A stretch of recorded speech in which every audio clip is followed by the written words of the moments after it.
This is Joy. Good afternoon, everybody. Welcome to the Tuesday, July 27th meeting of the Plano West Rotary Club. Oh my gosh. I am Alex Johnson. I'm your president. To move on with the meeting, I'm going to turn it over to our illustrious Sergeant of Arms and past president, Mr. Steve Lawton. Take it away, Steve. Thank you, Alex. Happy Tuesday. A hot day in July, and I hope everybody is doing well. Let's get our brag started today. I see Mr. Tom Posey is on. Tom, would you like to start off our brags today? You're muted, Tom. You're muted. There you go.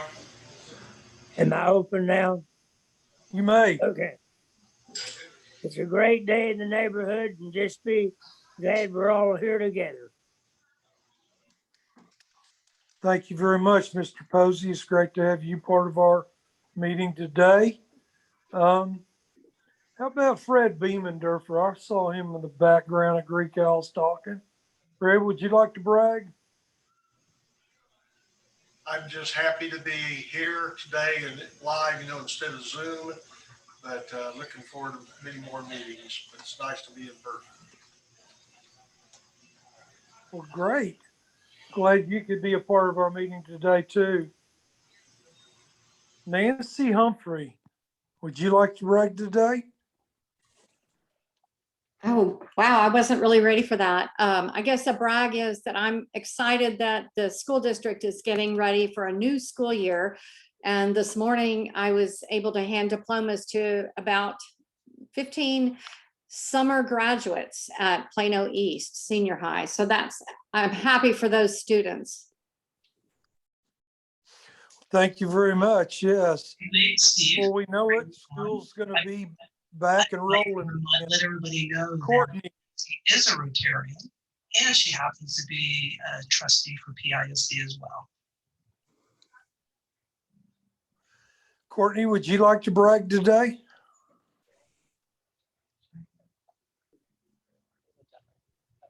You're muted, Yes. Courtney. Okay. I am being inducted today, so happy about that. That's awesome. So it's nice to see our club growing. Marty James, would you like to brag?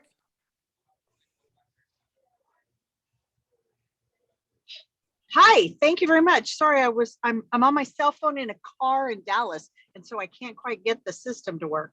But I'm excited to be with everybody and get to know you all. Thank you very much, Courtney. How about Tara Bidwell? Tara, you want to brag? I'm just happy that it's almost August, I guess. The summer is winding down. Yes, being in the air conditioning business, I'm glad we're in the hottest part of the year. So there's always a different side to the coins. Everybody's going, oh, it's so hot. But it's actually just normal out there. We haven't seen above normal temperature, below normal. Bubbly stuff to talk about. Would you like to brag?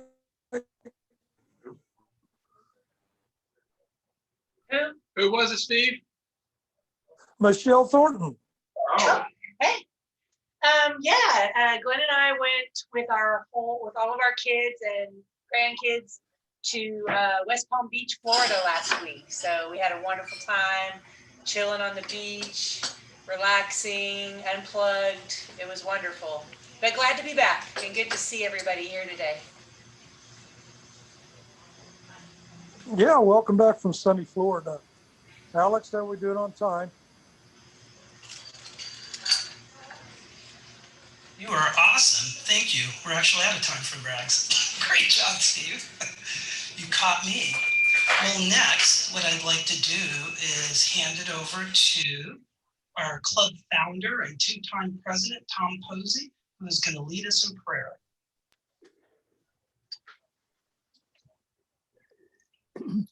Take it away, Tom. Okay. Thank you, Lord, for allowing us to enjoy the freedoms of this great country.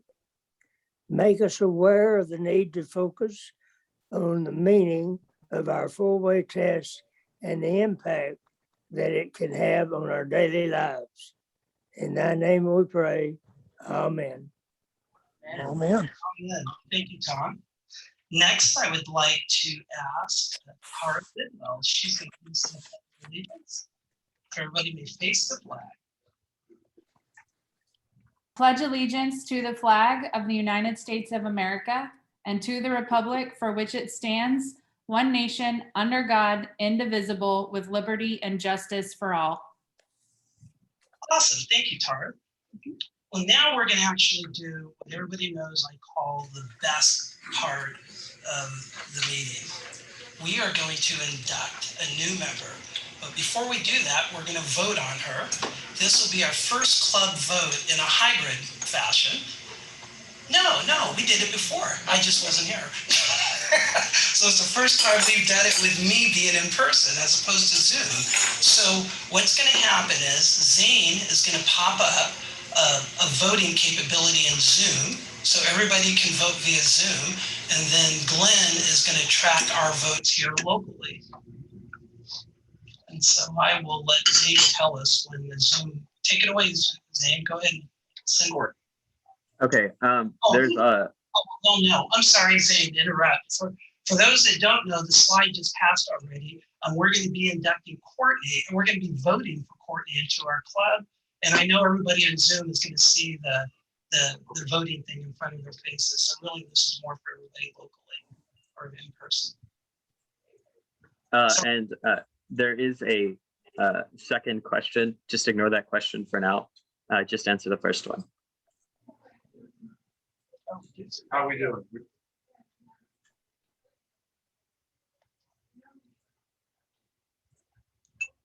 Patrick Pope had a conflict, so we're going to be voting on him next week. That's why that second vote is out there. I have to vote on it already. Oh.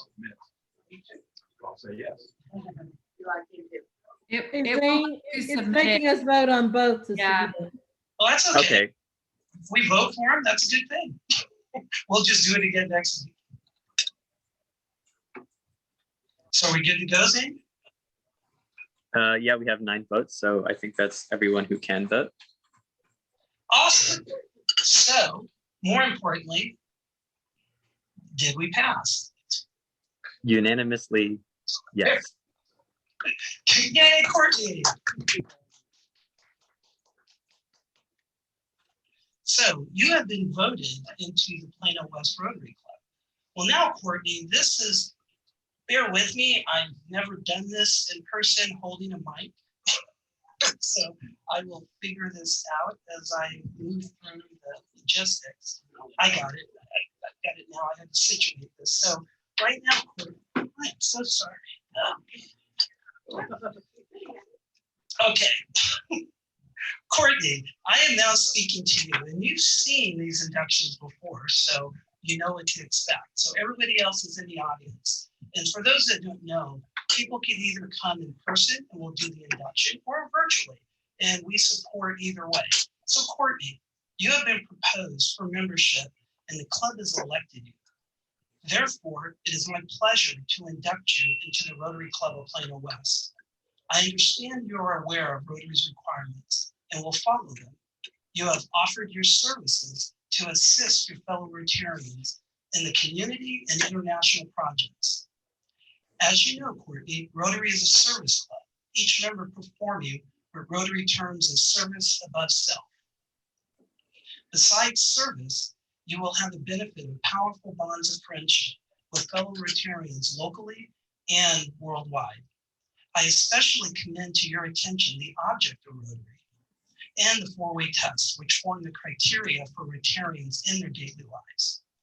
When you travel, you have the special opportunity to attend Rotary meetings and meet Rotarians throughout the world. This is another rewarding benefit of your membership. And now, by the power vested in me as president of the Rotary Club of Plano West, I am pinning, virtually pinning this emblem on you. Can you see it? There we go. Awesome. And you will be receiving a member kit with your own emblem. And so I'm going to declare you now an active member of Plano West Rotary Club. And so I want everybody to welcome Courtney to Rotary, because we all look forward to the enrichment of our lives and your own by your association in the world's oldest, largest, and finest service organization, Rotary International. Thank you. It's a pleasure to join you all. So Courtney, our membership committee is going to be delivering to you our new member kit that has your PIN and a bunch of information that you already know because you're a former Rotarian. But I'd love to give you a few minutes to introduce yourself to the club. I know you met a lot of us when you were at the barbecue, which that was awesome that you and your brother showed. But there's other people on the Zoom that would love to hear more about our new member of Plano West Rotary. Yeah, of course. So I am a native of Texas. I grew up in Duncanville, which is a city south of Dallas in Dallas County.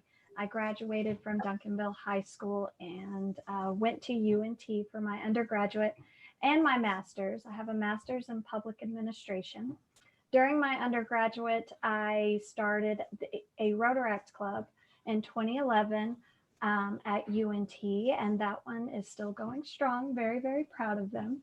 I've been with the UNT Toulouse Graduate School for the past 5 years, and I love it here. I really enjoy doing service for international communities, local communities, and especially people in poverty. So I'm really glad to be joining you all. We are so happy to have you. And it's kind of, as you may or may not know, we have 8 college students in our club, and they're all in their associated Rotaract clubs. They're dual members. So you are among, in fact, we have more Rotaractors than any other Rotaract club in North Texas. Yeah, I am actually wearing my very first Rotaract Club t-shirt that we had to get embroidered because we didn't have official Rotaract Club t-shirts yet. So yes, pride. Well, welcome to the club, Courtney. It's great. A number of people have already met you, that you've been attending our meetings, and we look forward to getting to know you in a lot of other ways as well. Thank you. And I also understand you've been recruiting your brother to join too. So maybe he will continue, follow his big sister. Yeah, he wants to continue attending meetings. Because if I remember right, he had a good time on the trampoline at the barbecue. He did. Yeah, awesome. He had a good time with the kids. Well, next, what we're going to do is we're going to talk about the Rotary Foundation. And so Zane is going to start a video that talks about Rotary and the impact. What is Rotary? Rotary is a voluntary, non-profit, non-governmental, non-religious organization of industry professionals and academics working in intertwined autonomous networks providing self-education, exchange of knowledge, and humanitarian aid. It might sound complex, but it's built on a very simple philosophy. You go through life, working, studying, and taking care of your loved ones.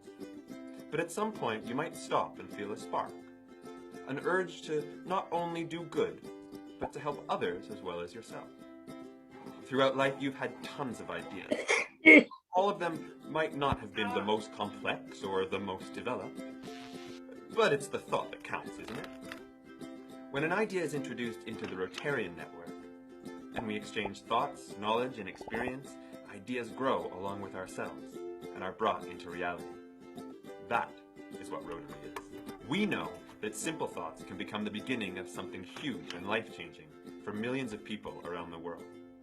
For us, it has led to projects like local mentorship programs, providing clean water, building schools, disease awareness campaigns, scholarships, exchange programs, wigs for cancer patients, teaching kids karate, providing medical care, blood donations, fighting illiteracy, protecting mothers and children, and emergency food supplies.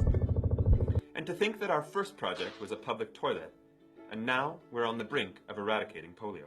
We believe that with the right people, the smallest thing can make a huge difference. So when you feel the spark, remember Rotary. What I loved about that video, that describes Plano West Rotary, especially because we have so many new members. We've inducted 52 members in the last 12 months. And that first video where all this stuff is hitting them, that's what it's like when you join Rotary. You get all this email, you get all this information, you get all these people. But then what happens? It just comes down to service, and what they went through are the areas of focus. So if you think about the 75 projects we've done over the last 12 months, we hit almost all those areas in our areas of focus, and we're planning on doing more. And it just starts with the simple idea of service. Well, that's our club. You join, you have an idea of service. We sow that seed and we grow it into a service project. And a lot of people are doing that, and we're doing a lot of good. And so we're going to tie in for the Rotary Foundation. These little projects we do locally, the Rotary Foundation funds projects like that locally and globally. So some projects can grow from a small seed to a global project, hence eradication of polio. And so what we are doing locally within our club, we're using the Rotary Foundation to fund our RILA scholarships, of which Fred Beamerdorfer has been leading the charge for, 30 years, Fred? You've been in RILA? No, not quite 30. Okay, almost 30, good enough. And then also for our scholarship program for high school graduates, which we have 2 of those graduates are now Rotarians in our club, Julia Lynn and Bianca Weimer. Well, then now we're also looking at using the Rotary Foundation to fund a global grant in area local homelessness. And Catherine Goodwin leads that team. Joy Hinkleman's on that team. James Thomas, he's on that team. And I think we have 3 different people from the city of Plano on that team and another agency executive director. So we're going to be using the Rotary Foundation to impact homelessness locally.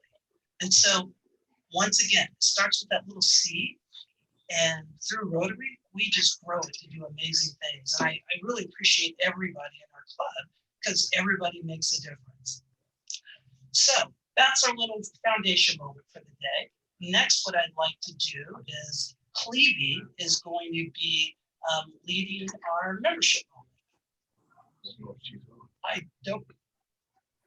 So Clevie can't be here, so I'll just be doing the member moment. We have a bunch of Rotary anniversaries. Wow. So a bunch of people who are inducted in July of 2020. We have Joy, who's on this call. We have Laura Johnson, myself, Randall Livingston, Bianca Weimer, David Evans, Fred Thomas, and Tamara Thomas. So thank you to all of you for staying in Rotary for 1 year, and congratulations. Hey, woo! 8. Wow, I didn't realize we inducted 8 people last July. That's amazing. And I think half of them are on this call. Very cool. Well, thank you very much, Zane.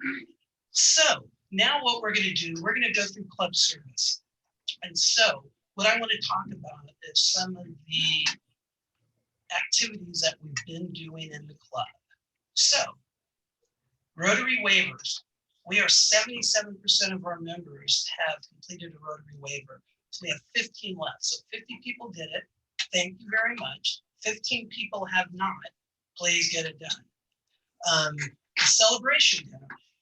It says celebration dinner August 5th. That's when we are going to celebrate all the awards that our club is going to win. We have filled up our table with Rotarians. So those that took a slot, bring somebody with you.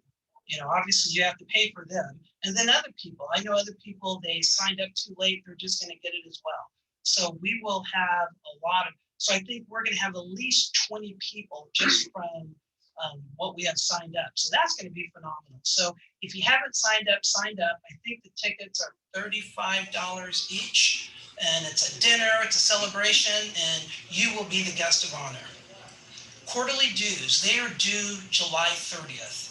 And I want to stress, our Constitution says the dues are due 30 days after invoice, and they're invoiced July 1st. We have less than 50% of the club have paid their dues. So please pay your dues. You've received some notices, you'll receive more. It's $50. So please, or 25 if you are 8 young adults. So, and so just go ahead and take care of it. Catherine will make you will make Catherine happy. Otherwise, she will hound you. Because as our treasurer, that's her #1 rule. So please, let's take care of that. And last but not least, I've never done this before, but somebody suggested this from another Rotary Club. If you have not liked our Facebook page, like it, and tell all your friends to like it. I think last time I checked, we have over 500 likes, but if all 65 members of our club at least invited one person, that's another 65. And what's important about that is this isn't really for flattery or anything. It's because we recruit our volunteers through Facebook. That's probably 90% of our volunteers come through Facebook. So when you have your friends be part of our Facebook page, they find out about our service projects. In fact, a lot of you that are now joined our club, you saw us through Facebook. You signed up for a service project. You're like, wow, what a great set of people. So what do we call, what's that saying? Pay it forward, pay it forward, pay it forward. Let one of your friends have the opportunity of serving in the community with you. So Facebook, just go Plano West Rotary and you'll find it. We've got a very active page. Last week, well, first I want to thank Zane for running a meeting last week because Glenn and I were both on vacation. And so he ran it virtually and did a great job. And during last week, those that are new to our club or new to our meetings, we always like talking about what we've done and what we're going to do. And many people have heard before, that's one of the reasons I came to this club. I was actually in another club for 15 years. And when I was visiting, I thought it was amazing because the club president, Michelle Thornton, she had a sheet of paper that talked about upcoming service projects. And the club was always talking about what they did. And I thought that was powerful because service is what Rotary is about. And that really resonated with me. And obviously everybody who's in the club now resonated with them. So I continue the tradition. So how we have served last week, Catherine led our PIC curbside meals program. Great job, Catherine. She has 2 more left, or 1 after today, and then she gets to actually breathe. She is a busy woman. And I know PISD is loving us for what we're doing, especially the food and nutrition department. And so we are doing the same thing this week. Today in the morning, Catherine and her team of volunteers were at 3 different schools, and they're going to the same schools this afternoon. And then next week will be the very last initiative for curbside meals. And so I think there's only a couple spots left today and tomorrow. But don't worry, because PISD is through James Thomas, his boss, Steve Ewing, has asked us to participate in additional food pantries for the school district. And so we're still working out the dates and everything. So you will still have the opportunity of serving meals to families in need and our great partnership with the school district. And I'm not just saying that because the trustee's on the phone. We're on the Zoom, Nancy, or former trustee Missy. Now also, this Saturday, we have our Adopt a Highway cleanup that Glenn runs. Sign up for that. We cap it at 10. I think I heard this morning 4 people have signed up. And I goes, is 2 more going to be you 2? Or at least one of you. At least one, yeah. So there's probably, we cap it at 10 because we get it done pretty quick at 10. And so sign up for it. It's quick and easy. If we get 10 people, it's done in less than an hour, right, Glenn? Usually, yeah. And we really need it. I mean, I've done it a lot, and you clean up trash Saturday morning and you see trash in the exact same spot Sunday. It's travesty how people don't respect our environment. So we make a difference that way. So sign up for it, go in there, bit.ly, clean up Plano, sign up, and you'll get all the information. Now we are starting our shoe drive. This is what we did last year for the first time. Our new member, Julia Lynn, she is leading it up. And in August, actually, if Joy will accept the shoes now, you could deliver them now. I say that because Joy, who's executive director of the Wellness Center of Older Adults, she has opened up the Wellness Center to be a collection spot So Monday through Friday from 9 to 4.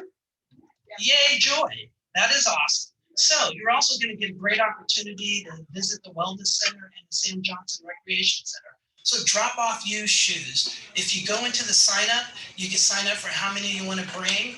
That's just so we have an idea, but bring more. Don't think, oh, because I didn't sign any up, I can't bring them. No.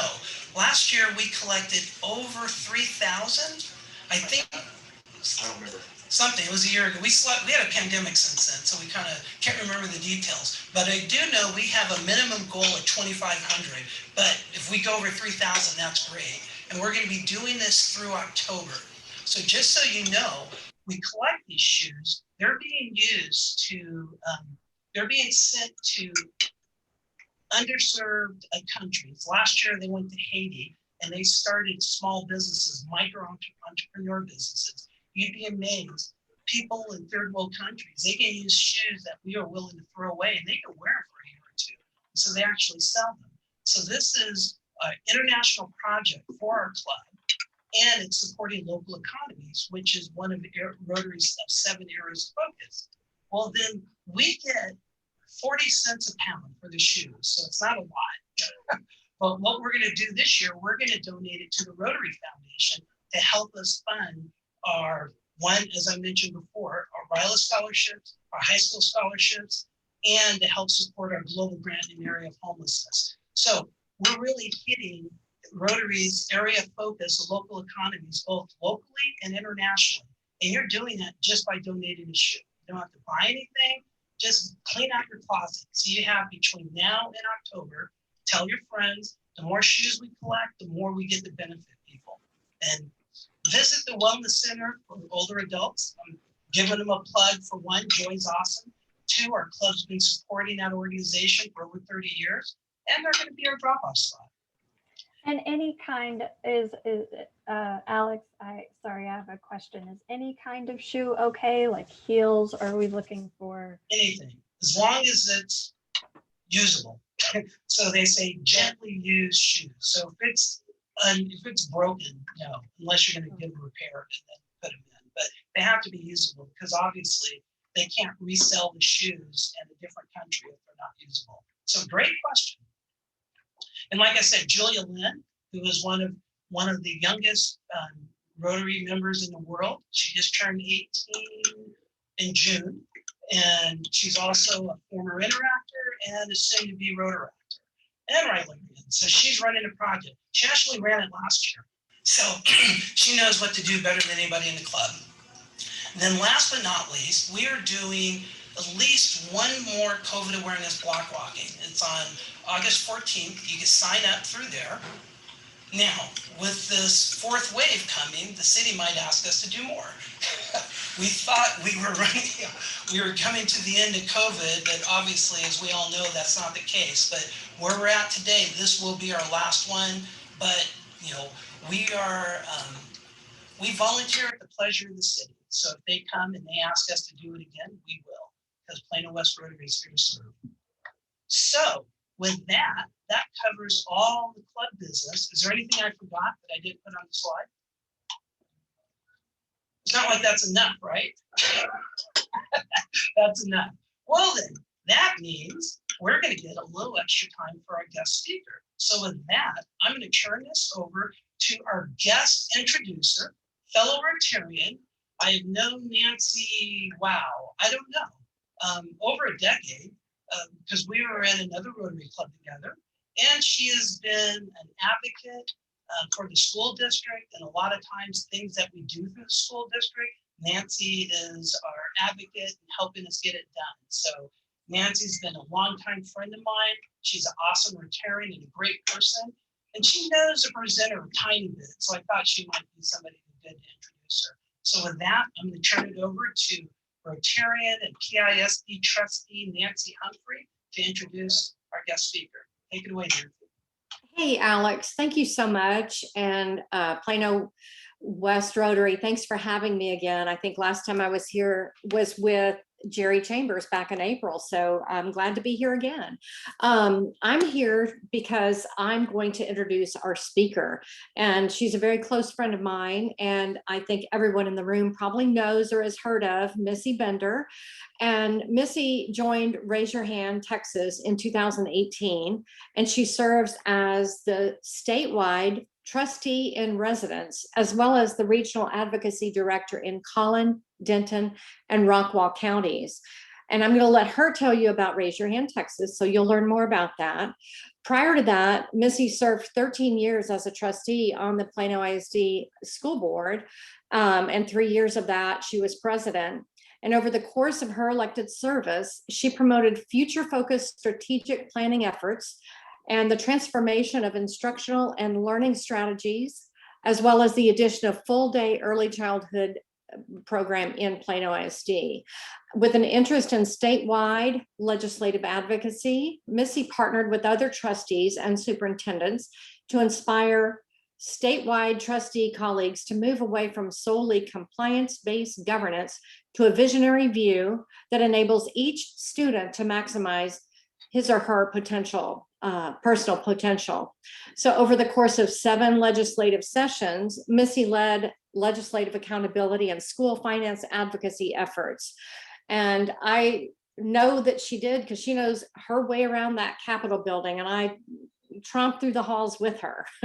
She currently serves as on the Chairman's Council for Texas Health Resources, Plano. She's on the SMU Simmons School of Education Counselor Prep and New Teacher Prep Advisory Councils.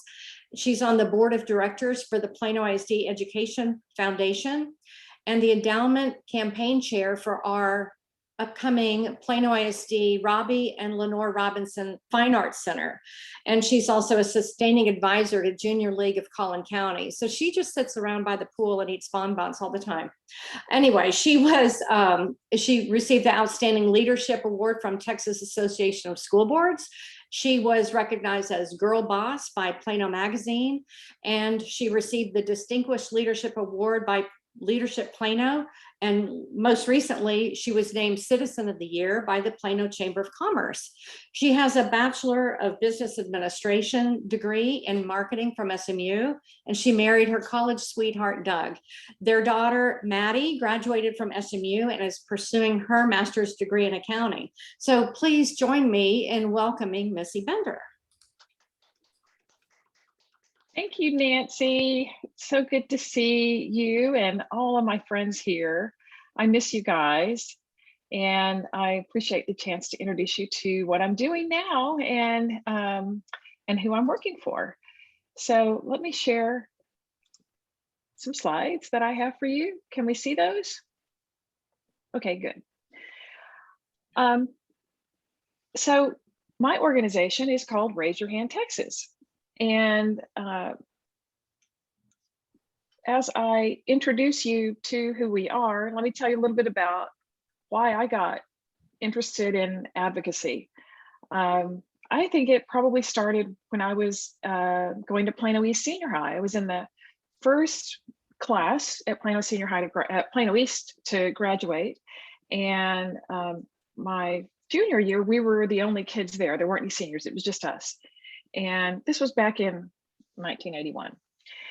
At that time, we were so excited. It's a beautiful campus, but we started hearing some rumblings that realtors were not saying positive things about our students or our campus. So we just decided to do something about it. So we hosted an open house and invited them to come and see us and learn about our school and love it as much as we did. So I think my advocacy journey kind of started there.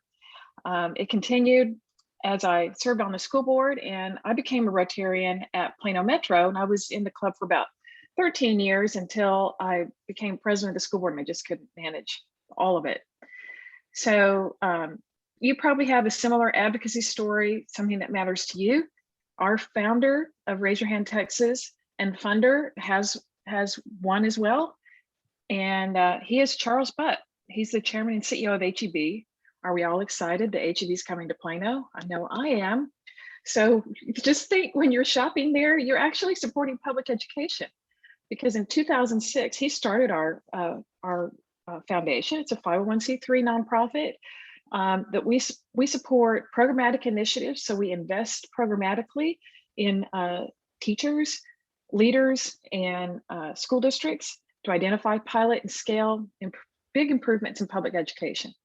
So he funds, I mean, we're unusual. He funds everything we do. We don't do any fundraising. He funds all of it because he cares about public education. His mother was a school teacher, and his parents taught him to make a difference in the world. So he does. The way that we're only one of many philanthropies that he funds. This particular one, I've actually started working with back in 2006 when I was first elected and when they were starting. So on this chart here, this kind of frames up the scope of work that we do. And I'll start on the right-hand side because this is how I knew them in the policy world. So as school board members across Texas, we really valued the work of Raise Your Hand because they would go to the Capitol and lobby on behalf of school districts. They had a lobby team, they did research, they did all kinds of advocacy, and they were feet on the ground in Austin, and they have been since the beginning, and they continue to do that. This is supplemented with great storytelling.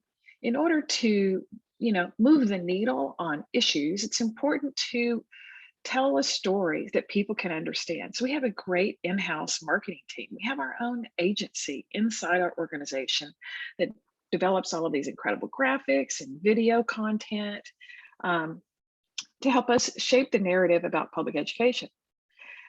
We also create a backbone of research. So we do annual polling about Texans' perceptions of public education.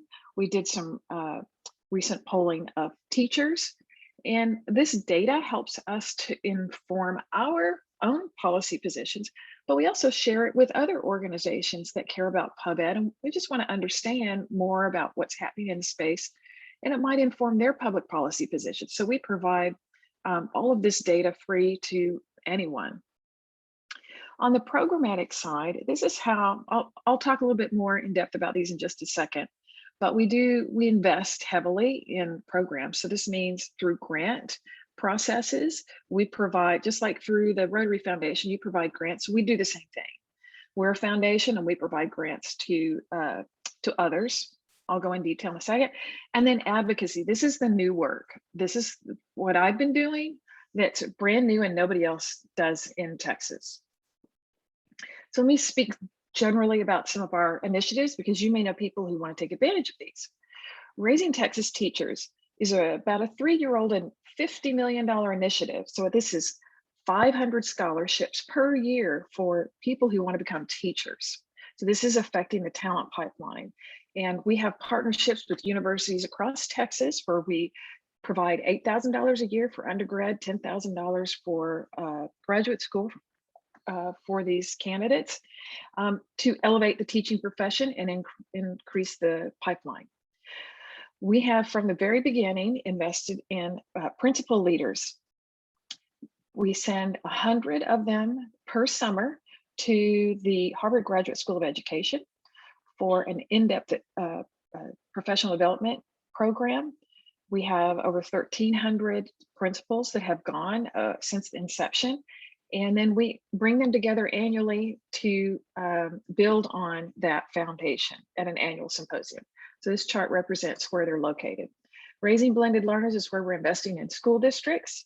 There are 20 districts that are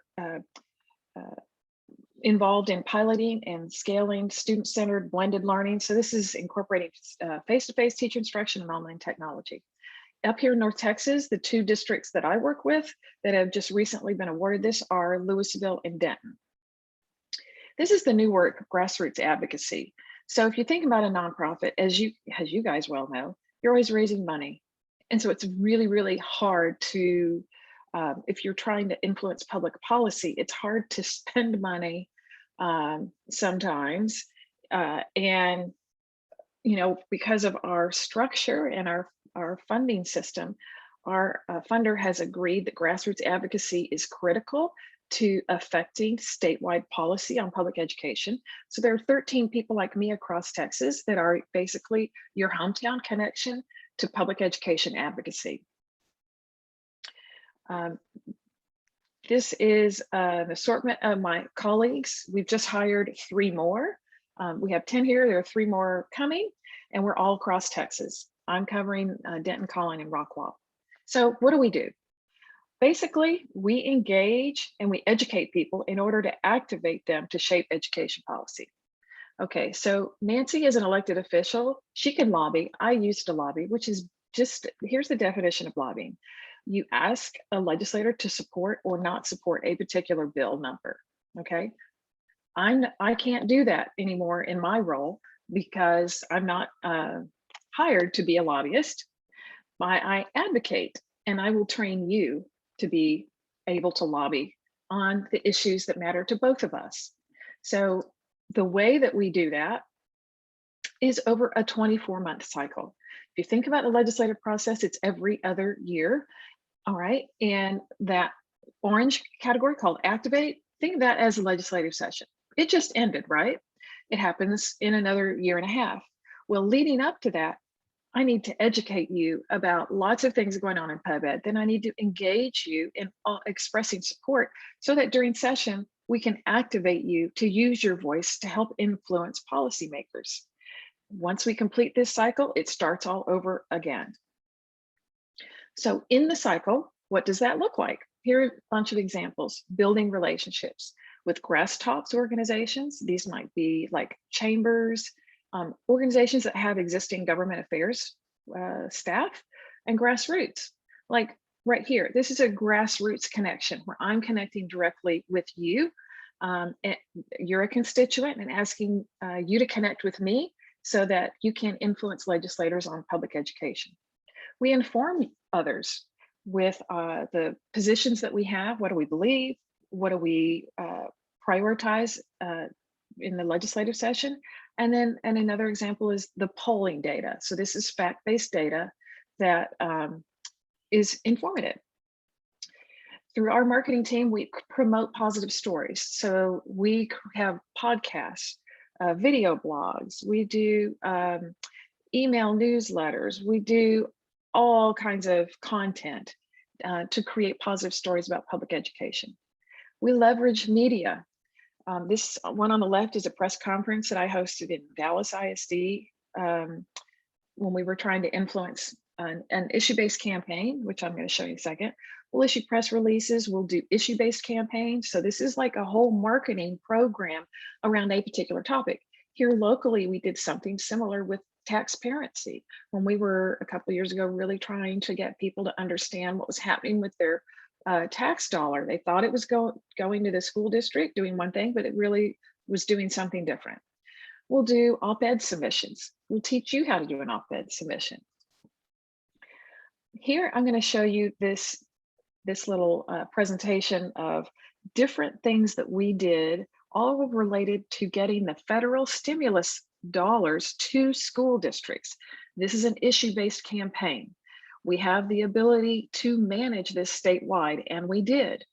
So it involved, we decided to use a prop, a 3-legged stool to represent HB3 funding, that fully, getting the hold harmless, this is a technical term, but getting certain funding to school districts. So they were funded at pre-pandemic levels. We had those 2 legs of the stool, but the third one was missing, and that was that federal stimulus money that was supposed to get schools. So we wanted to create a ton of energy around this. And we went to the Capitol, we tweeted, we took this 3-legged stool all across Texas. I did press conferences to get the attention of legislators. And guess what? It worked. And school districts the next day finally got the money. We'll involve students. I hosted a town hall meeting with the local legislators, and students submitted their questions. Legislators answered them. In another district, we provided through the PTA postcards for the kids to write to legislators. Hosting candidate forums. These are all nonpartisan. We don't support candidates, we support public education. And we'll provide ways in which people can learn more about candidates to make an informed choice.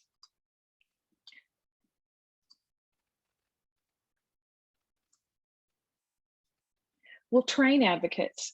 I have like an advocacy 101 training that I can do live, or I've videotaped it, partner with a teacher organization or others that want to bring their membership to this kind of training, or with providing some an advocacy academy, also virtual or in person, just bringing tools to people who have interest in learning how to advocate that don't really understand what it might look like and how easy it is. We'll connect advocates with legislators or their staff. This is an example of me connecting to staff members in Justin Holland's area with, these are superintendents and principals and other campus leaders. Training. My colleagues and I will train at all kinds of conferences. So we're training, superintendents or other district leaders, or I'll do, this is a new role for me, a new space where I'm going to specifically train school boards and superintendents together on how they can create an ongoing advocacy program in their district and involve their communities. We'll amplify local voices. So these are parents and students, connecting them to legislators. We elevate the teaching profession. We'll take food to campuses to support and love on teachers. And then we have a grassroots campaign called Teachers Can that allows us to elevate the teaching profession and involve corporations in that.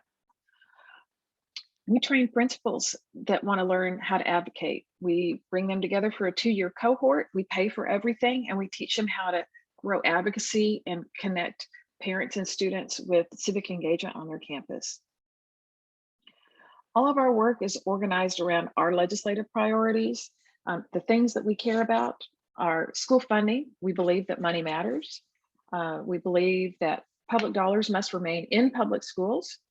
We believe that Texas students deserve a high quality virtual education. If you're going to have a virtual option, now is not the time for a punitive accountability system.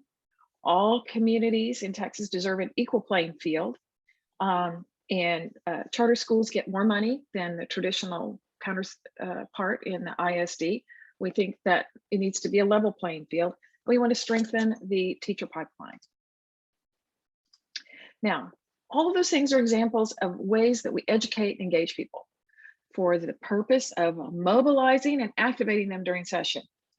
So here's an example of what that looks like during session. If you connect with me, and I'll give you a chance to do that in just a minute, this means that during session, a couple of times during session when we really need your voice, you get a text message.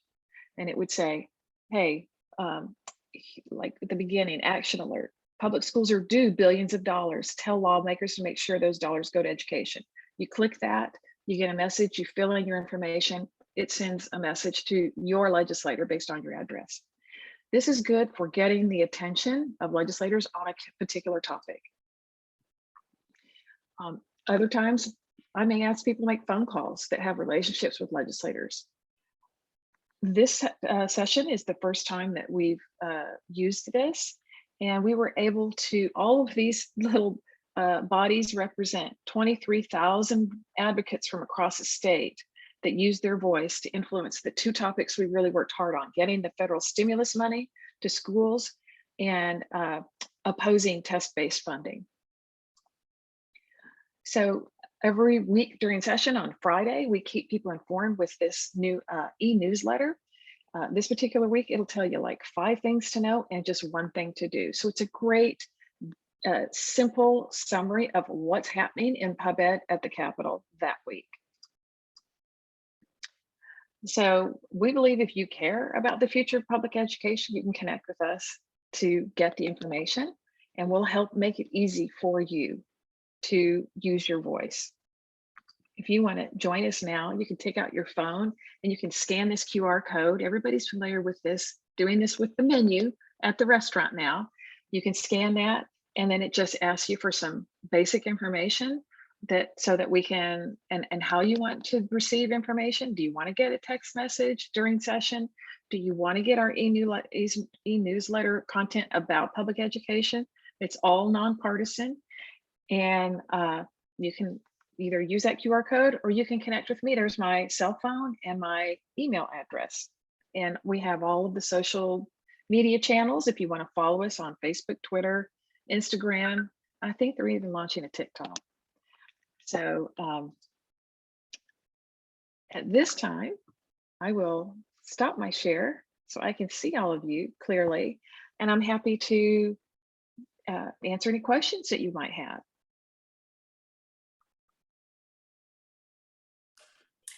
Missy, Yeah. Nancy.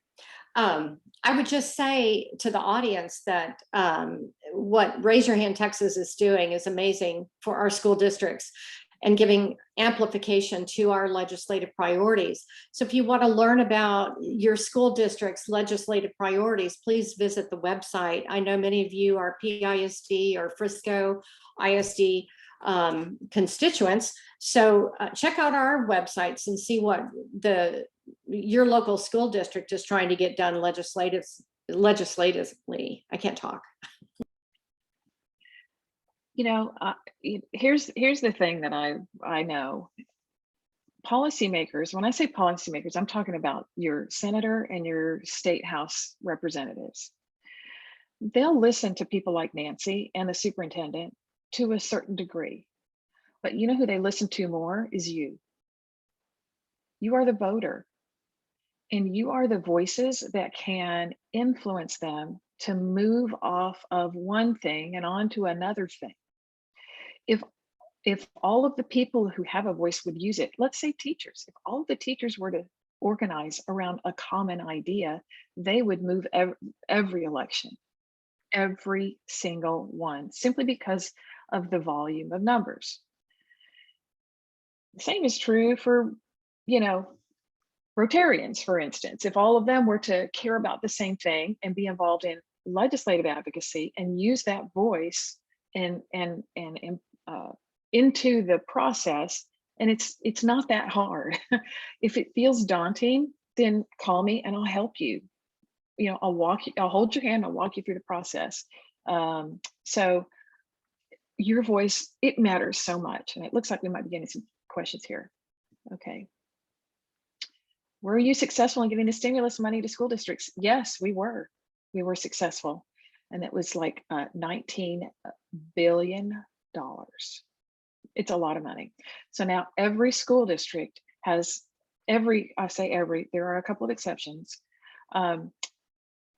okay, gets extra money to help them to recover from the pandemic. Okay, how do you choose the issue to advocate on?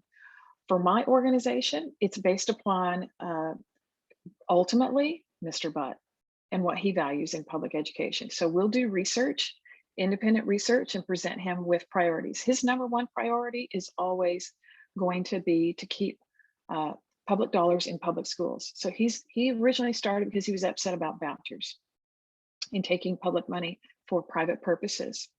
So that's always going to be on the agenda. If you go to one of those documents that I showed on our website, you'll see what we believe in, and what we believe in informs what we will stand for during session, along with the other current events. But he is the one who ultimately signs off on what those issues are going to be. There were 3 fundings. School districts in Texas got the third. Okay, that's Nancy. All right. Can you tell us more about HB 3979? Okay, so that's not one of the items on our legislative priority lane. Is that the one related to what is being taught or not being taught? I think it is.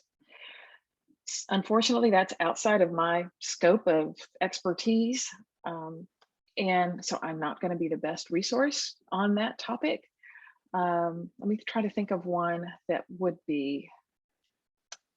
Nancy, do you know of some other great sources for what's happening on that, or what can happen?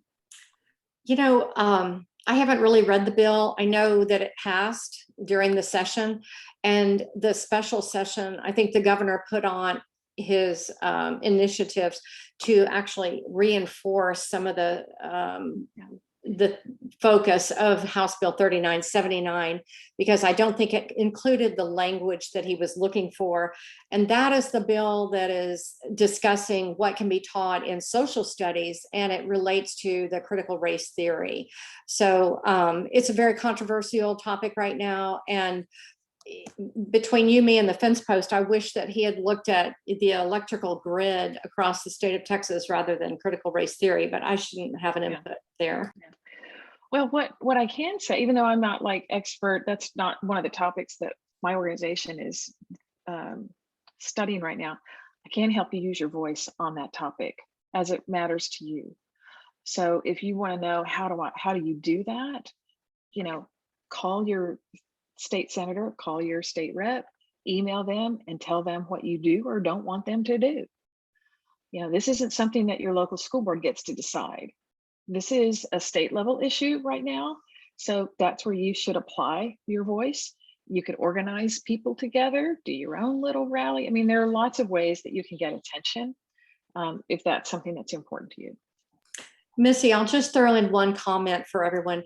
The State Board of Education is the body that governs what goes in the textbooks. And so I personally feel like this House Bill 3979 is taking away their duty and putting it to the state legislators' duty. And I feel like that's probably a little bit different of what is intended. So feel free to use your voice and let that be known. If I might speak for a minute, because that's my question. May I? Okay. That's exactly what's happening. And there's concern from teachers, and we have gathered, we're about 220 strong, there's concern that our curriculum will be modified based off of this particular House bill that kind of came out of nowhere. So that's the concern, but we are organizing. Well, that's good. And I understand. I mean, there's a whole backstory. There's a whole history behind what's going on that's fueling this. And I'm glad to hear that you're organizing and using your voice. So Alex, I think that's the end of the questions that I see. If there aren't any more, I'll turn it over to you. Oh, we can't hear you yet, Alex. I'll go. Okay. Hey, can everybody hear me? Missy, thank you very much for speaking with us. I was thinking back when Nancy was going over your extended bio. Missy didn't want us to go through that, Nancy, by the way. I was thinking, I met Missy when you ran for trustee for the very first time. And I think, what was that, 2004? Was that? Am I close? Yeah, so I started, my interest started in 2004, and then I actually ran in 2006. Yeah. So I was making the connections and building relationships at that time. I met you and Laura then, yeah. As time flew on since then. And then also relative to this club, last year, Missy, through Raise Your Hand, actually interviewed some of our interactors as part of the voice to the legislators. And Missy, one of those interactors, her name was Julia Lynn, and she has joined our Rotary Club, and she's on our board of directors. Okay, well, she's certainly impressive.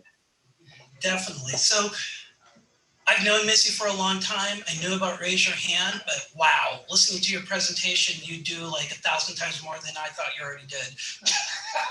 You guys are so impactful, and it's just exciting because our club is a big supporter of public education and PISD, and that's why I wanted you to speak, because I knew you would have a lot of friends in the audience, and we are always doing things in support of education. Well, thank you. What I'd like to do next, in appreciation for you, for your time and program, Plano West Rotary will donate $10 in your name to the Rotary's Polio Plus Fund, together with the 2-to-1 matching funds from the Bill and Melinda Gates Foundation. That $10 will actually turn into a $30 donation to the Polio Plus Fund. Actually, it's called In Polio Now, and that's going to vaccinate for the polio vaccine about 50 children.